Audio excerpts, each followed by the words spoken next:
You're listening to a podcast from The Word. So this week, Dave, the very sad news about Françoise Hardy, and I could feel the flutter of male hearts the world over, couldn't you?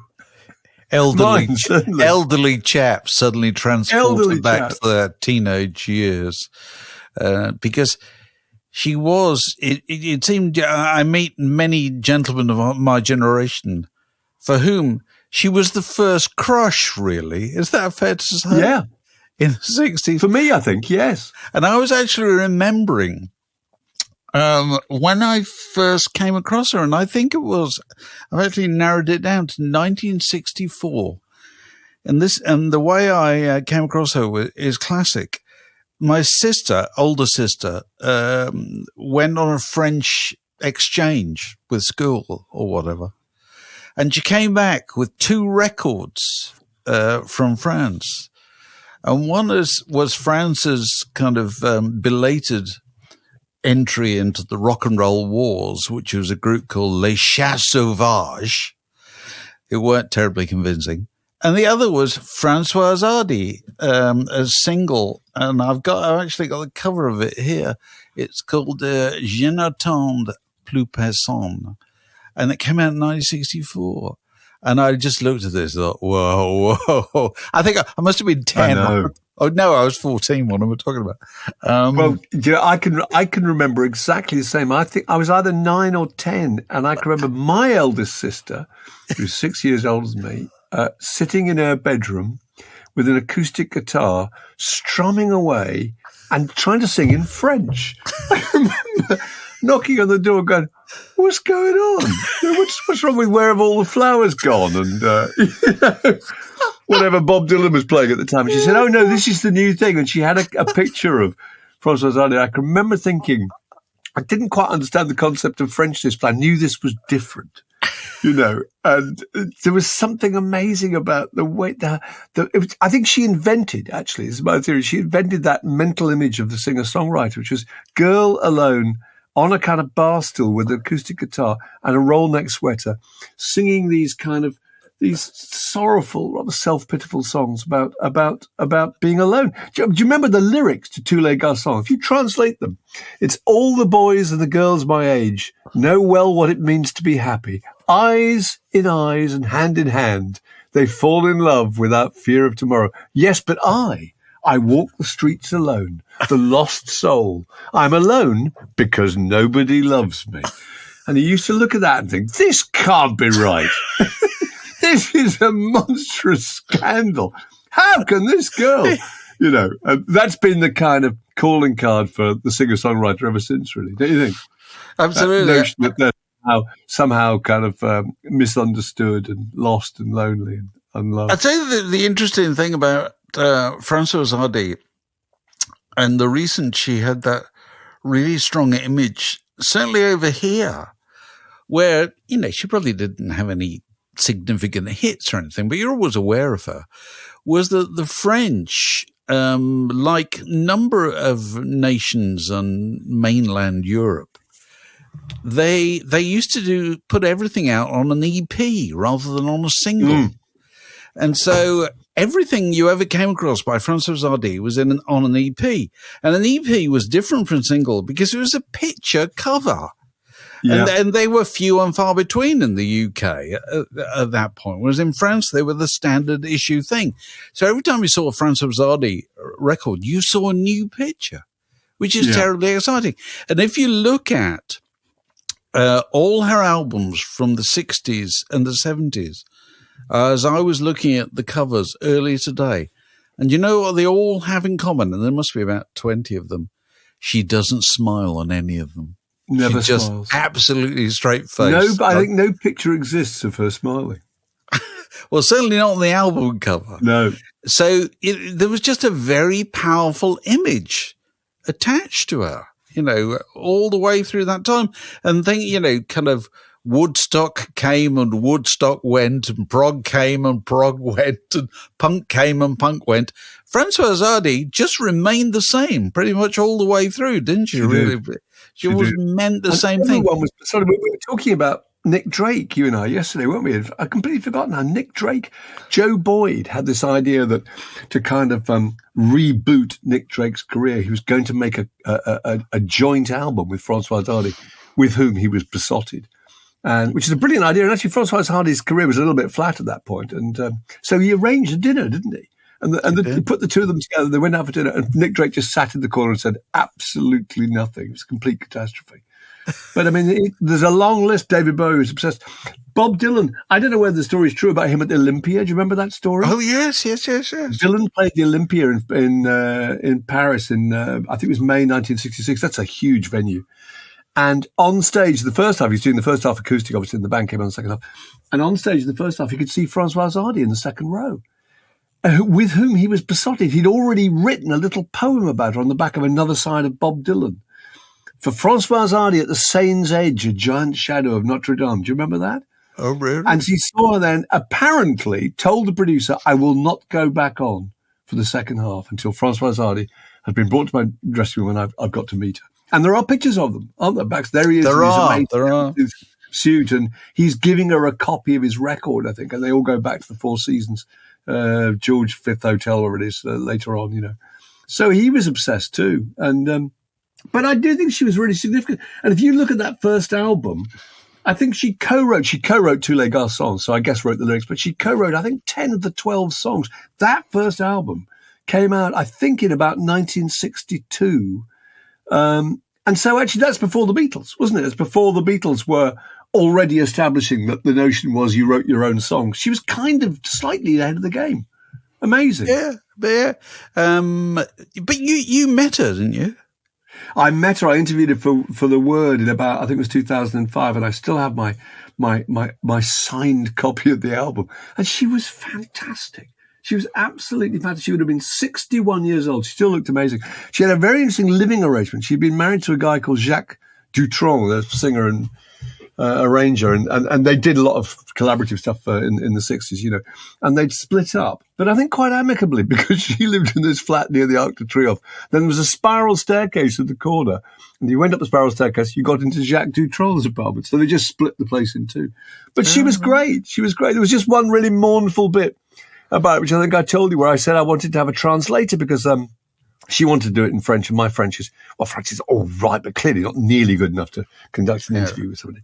So I pretended I couldn't understand any French at all, because I thought this might be interesting. I might pick up something, you know. And when I arrived with my copy of the album, it's heartbreaking, actually. And I said, gosh, you know, maybe at some stage you could sign this, you know. And she turned to her translator and she said, oh dear, another poor soul who thinks I'll probably look just like I did in 1964, which I thought was rather sad, really, because she still looked fantastic. Absolutely brilliant. Yeah. But no, she was great. She was terrific. And it's interesting how few, if you think of all those French singers, how few of them actually had a kind of international reputation. Very few of them crossed the channel and broke through over here. And the ones that did, you remember really clearly, don't you? I can never work out with the French and pop music, which I know nothing about, whether they kind of they stick by their heroes and heroines longer than we do here. You know, because I can remember first going to France, you know, early 60s or whatever, and you'd notice there would be newsstands full of colour magazines. Oh, yeah. Celebrating Johnny and Sylvie. Well, absolutely. That's just what I was going to say. It was always Johnny and Sylvie and what's happening. Yeah. And then you go back 10 years later and it would still be Johnny and Sylvie. And you go back exactly 20 years later. And, you know, and now Johnny Halliday died how long ago? It was sometime in the last 10 years, wasn't it? Yeah. But even right up until his death, he was still on the front page of... He was a huge star. I mean, I remember doing a thing for Whistle Test with Sting in about, I suppose it must have been about 1986 or whatever, and Sting had gone solo and making a record called Dream of the Blue Turtles, I think, and he was doing a concert in Paris. I went over with the crew to interview him, and just before the concert started, I can remember the lights went down, and then there was a pause, and I could see somebody making their way along to the empty seat at the front, and it was Johnny Halliday. And it was such a big deal that he had to come in while the lights were down and leave while the lights were down, which is extraordinary, really. It is, really. Because we, in our rather patronising way, in the United Kingdom, kind of looked down on Johnny Halliday. Thought he was a kind of Elvis copy, wasn't he? As if we didn't have our own Elvis copies. But we just thought of him as a bit kind of substandard. But him and Sylvie Vartan, that relationship, they were the kind of rock royalty that carried on selling, didn't they? For years, they were writing about Absolutely extraordinary, yeah. And Françoise Hardy, remained famous for an awful long time, didn't she? Really? Oh, she did. She did. Who were the others? Edith Piaf. I'm trying to think of others who broke through. Edith Piaf. Well, the kind of image of the post-war bordellos, I think, Juliette Greco, to some extent. Juliette Greco had a big effect on the Beatles.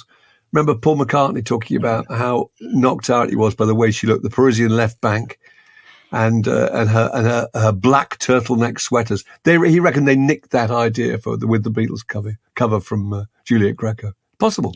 Might well be the case. The Word Podcast, prime cuts of popular culture served fresh each week. This week, I went to Ronnie Scott's to see Ben Sidran as part of my project of working through the Sidran family tree. Because you and I previously... I was there on the first one. We went to see Leo Sidran, his son, didn't we? We did, I don't know, about 6 weeks ago or something.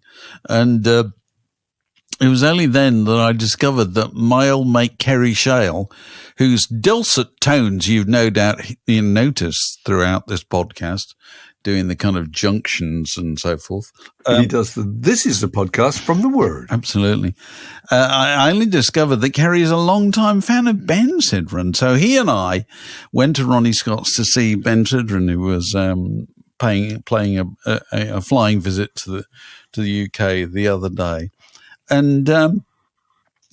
And Kerry got the tickets and got the table and so forth. So when I went in there, Kerry was already installed. It was about 6:30 Tuesday evening, I think. He was installed at our table, which was absolutely smack dab front center, effectively on stage. Had the saxophonist been perspiring freely, you would have been covered with droplets. You'd have got wet. I've never been so close to anything, I don't think, really. Because there isn't the usual bank of monitors. So you're really, 10 or 12 feet away? Not even that far away. Not even that far away. It was incredible. I could read the notes that Ben Sidran had on his piano stand. Yeah. Oh, that's wonderful. I could see what he was about to play. Because he had a book of all his words there, that, as many people do, just flips through, decides what to play next. Yeah. And I knew what he was going to play next before the rest of the audience knew. And of course, what a blissful thing it is to go to a gig, any kind of gig, and not be remotely aware of your fellow concert goers. No, then because normally, and this is because they're all behind you. You can't see them. They're all behind you, and of course there are Ronnie Scott's Tuesday night crowd. They're immensely well behaved and respectful and so forth. There's nobody whooping or anything like that, Yeah. But it is one of my weaknesses as a gig goer that if some person gets in my eye line who's behaving in a fashion that I consider distracting or disrespectful, I can't concentrate. Do you know what I mean? I start my gaze starts being drawn towards them. You know what I mean? And I mean, it starts to undermine the entire experience. It does. Needles and needles and needles, and it stops you being able to enjoy it. It is just increasingly the case, and we've remarked upon this before, that the bigger the gig, the greater the scale, the smaller a component of the experience the actual entertainment is. Because most of your brain space, most of your panoramic vision is taken up by things that are not the act.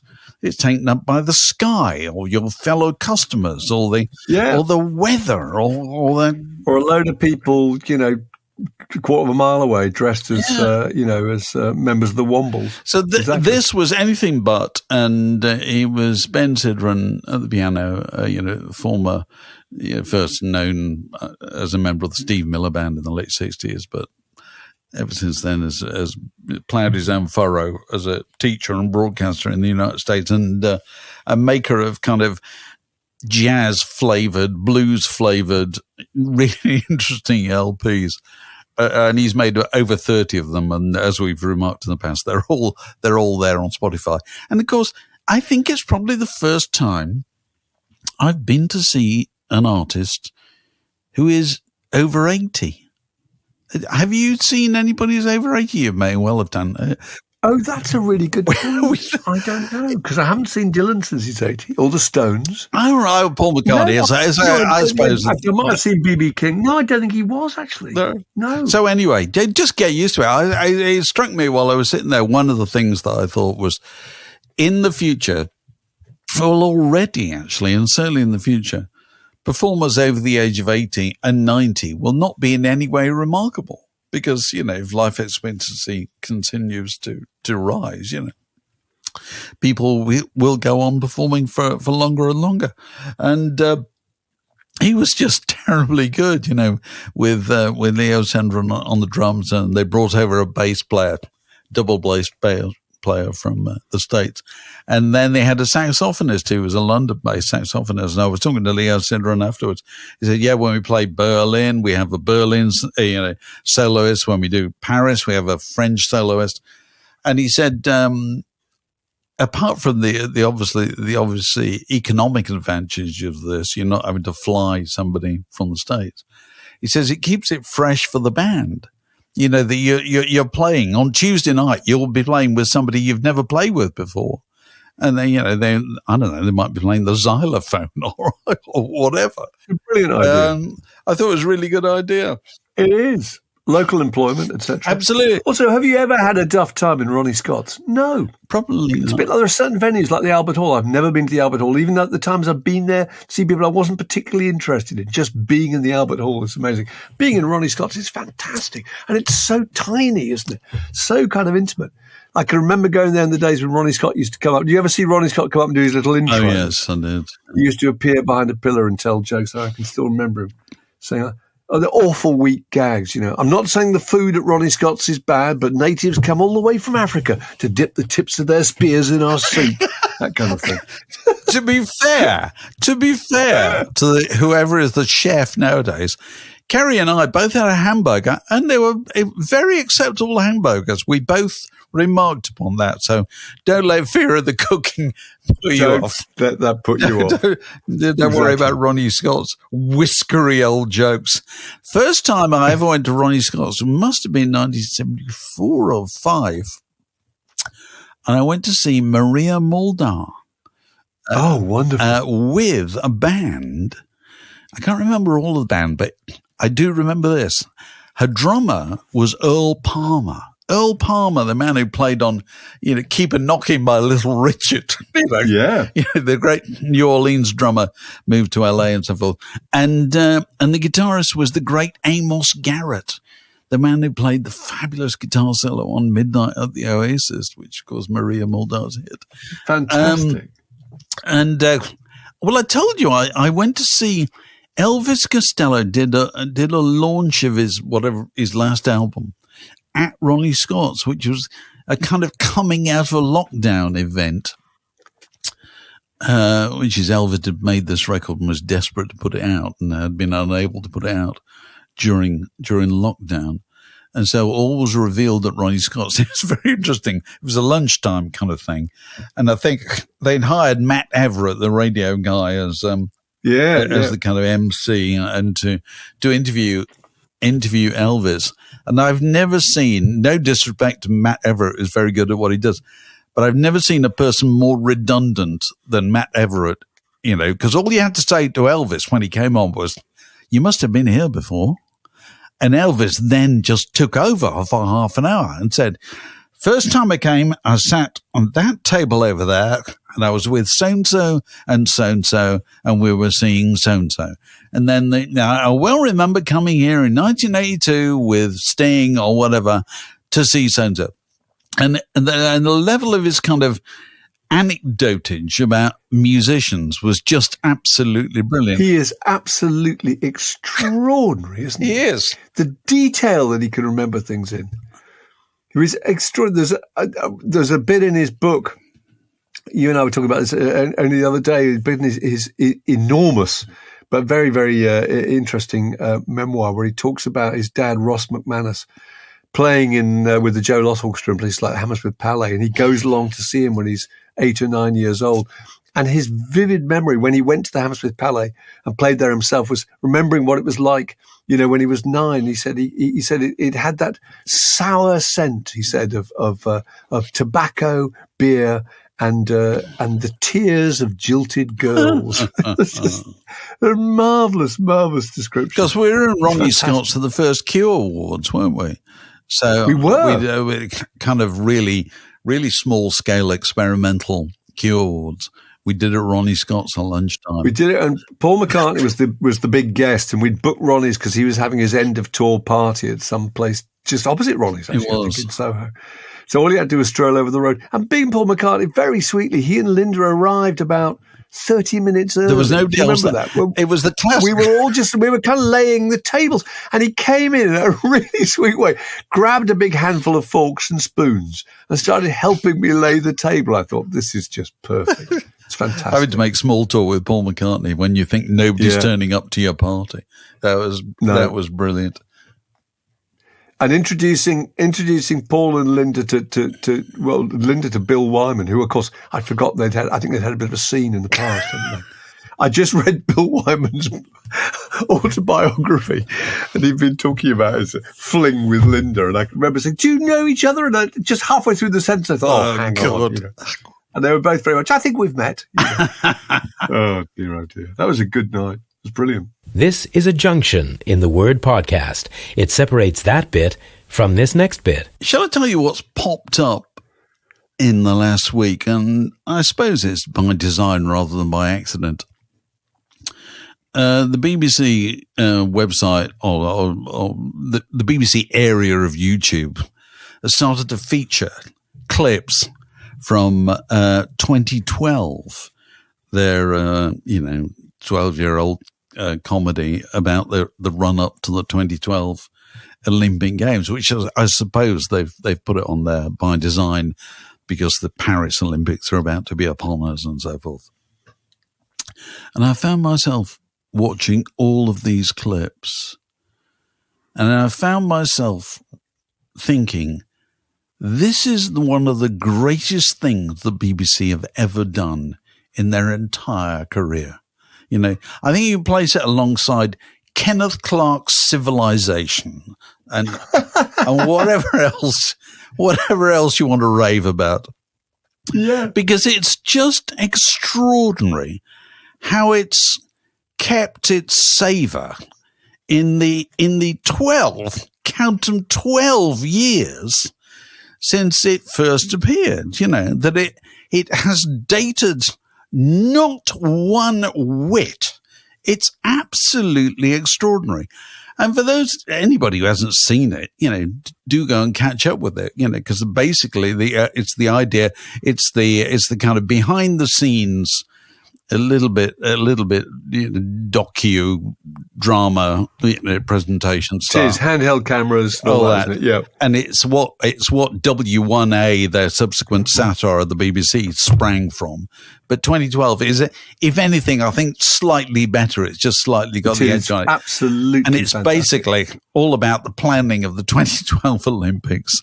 And the stars are Hugh Bonneville and Olivia Colman, Jessica Hines, Hines as the nightmarish, Siobhan Sharp from Perfect, the nightmarish, simply PR brilliant diva, and it's just the level.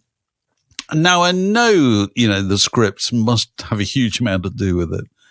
But the level of observation and nuance in the acting in 2012 from absolutely all concerned is just utterly astonishing.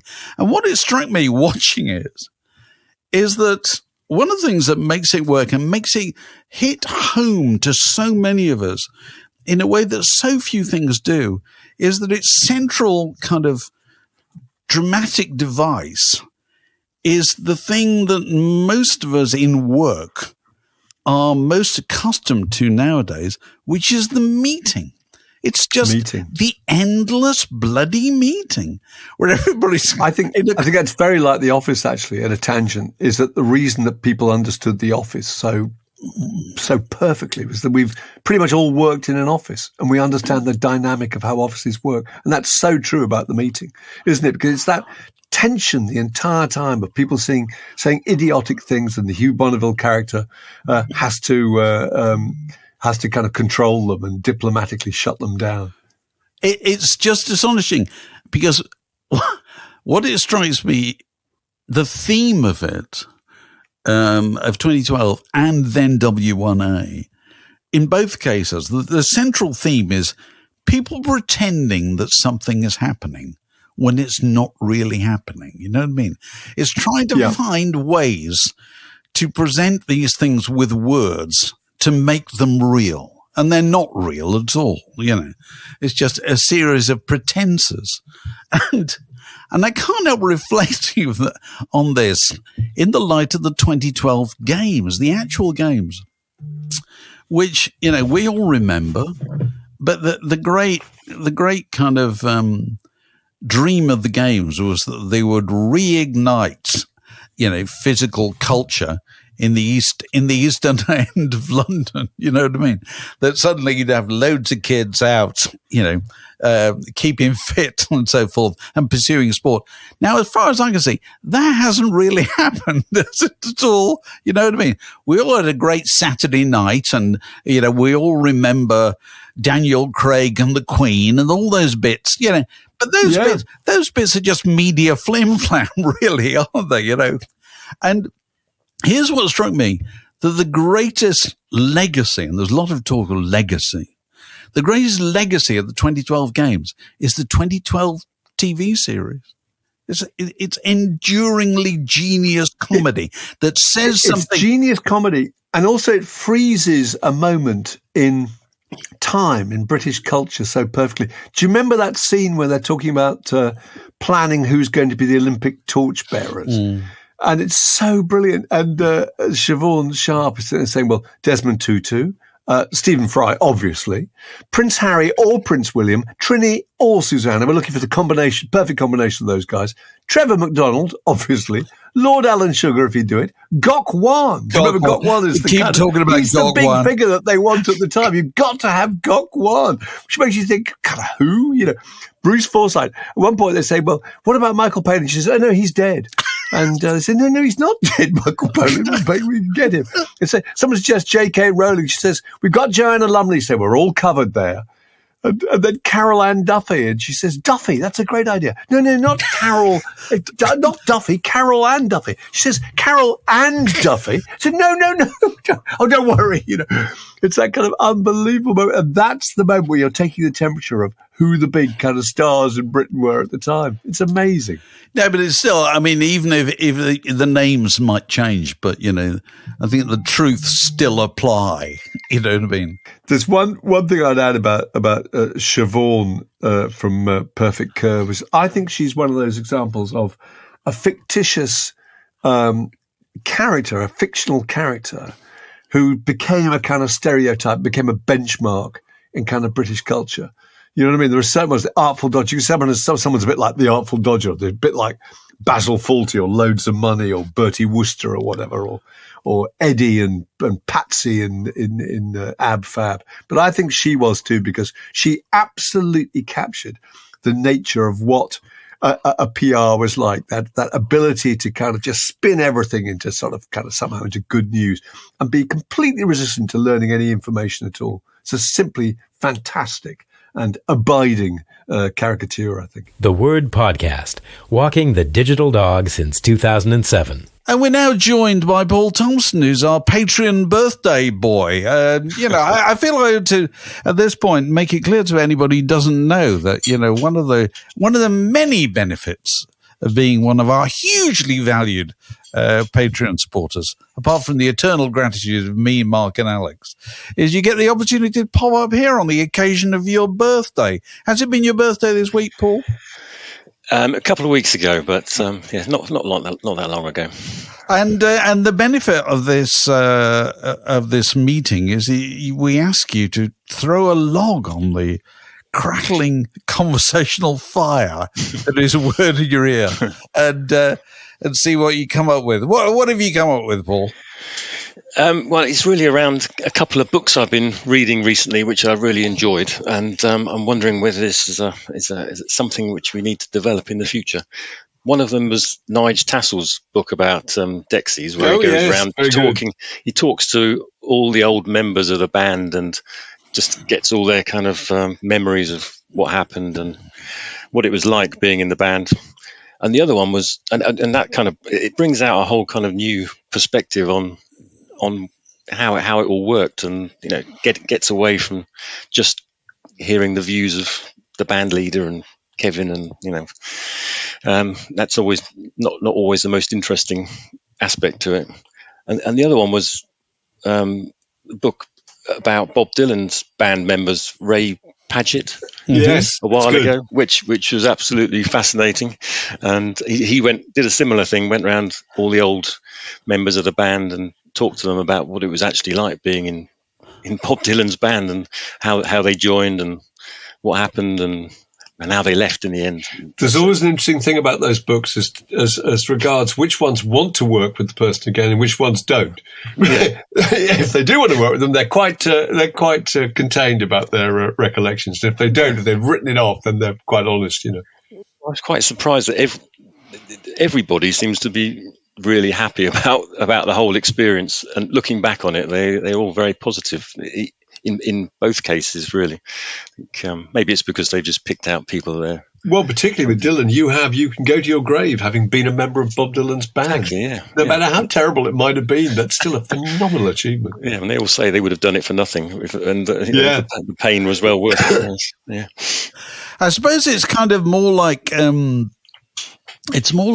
kind of jazz groups and so forth than rock and roll groups, isn't it? That you have a setup like the Bob Dylan Band or Dexys Midnight Runners or the Fall or whatever, through which hundreds of people go at one time or another, and they never regard themselves really as a member of the band. They just play with the group, you know what I mean, for a period of time. So that gives them a very different perspective, doesn't it? They don't have to defend anything, really. No, they're not part of the brand, are they?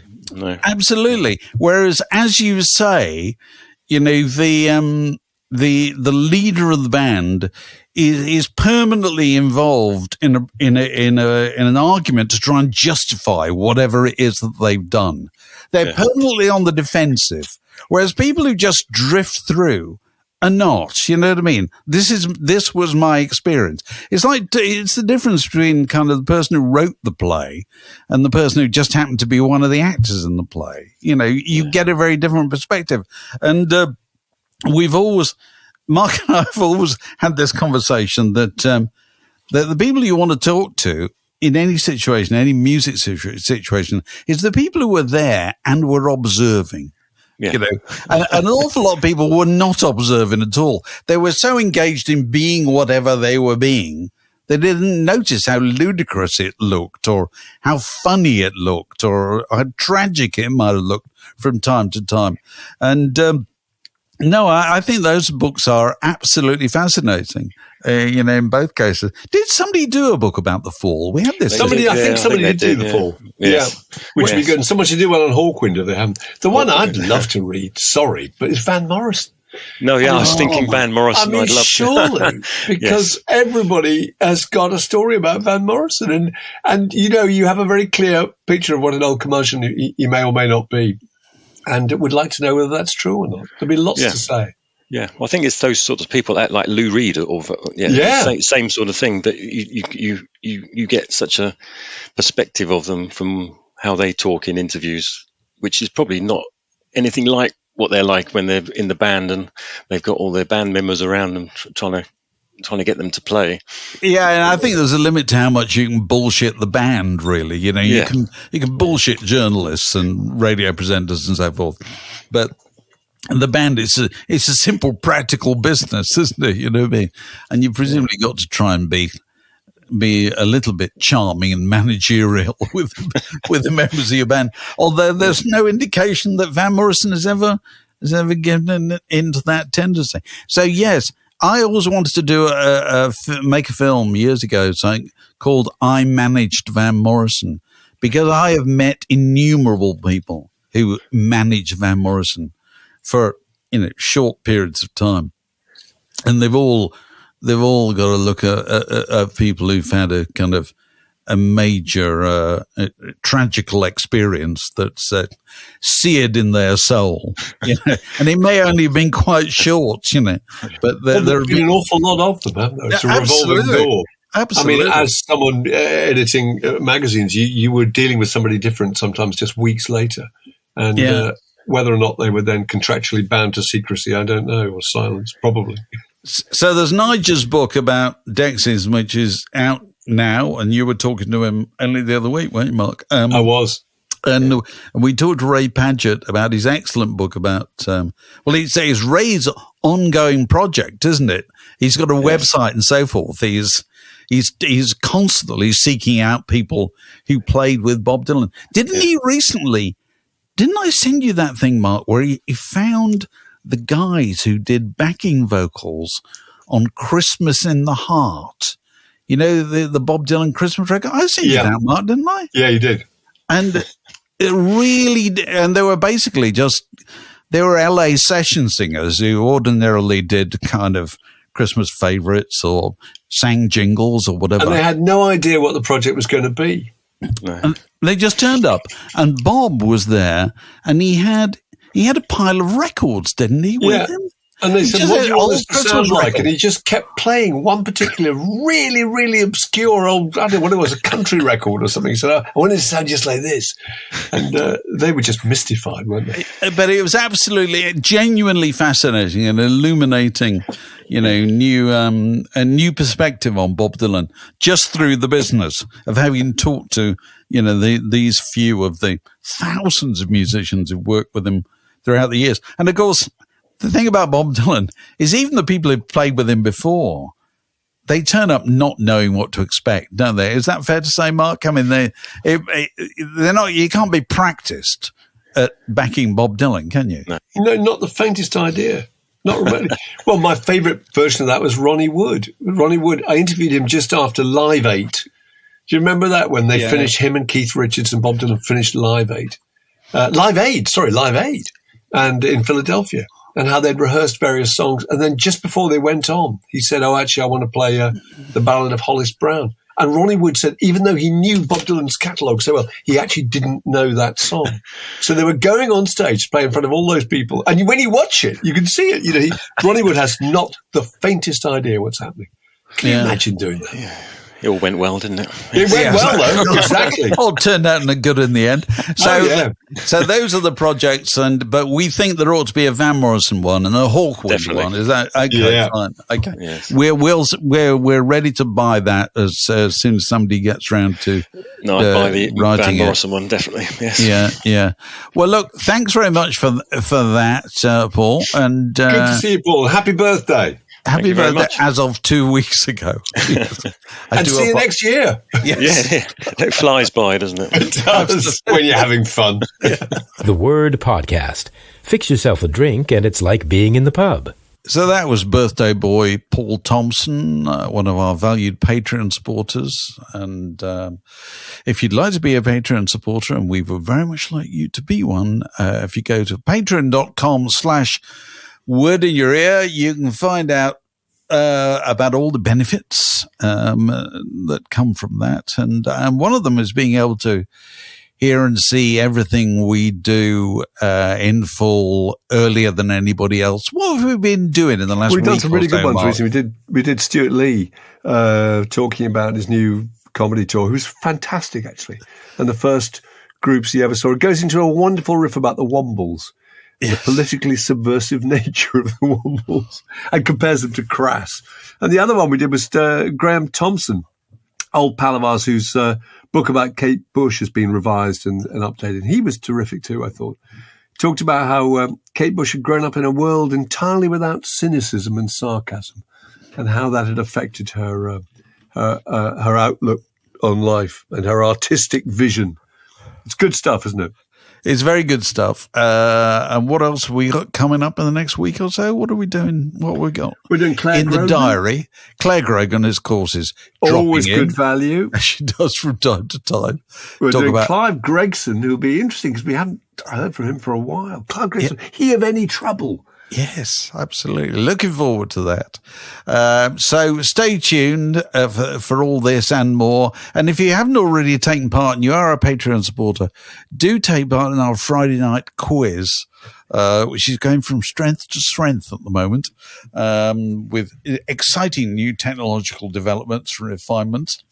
And so if you want to find out all about that, again, go to our Patreon page.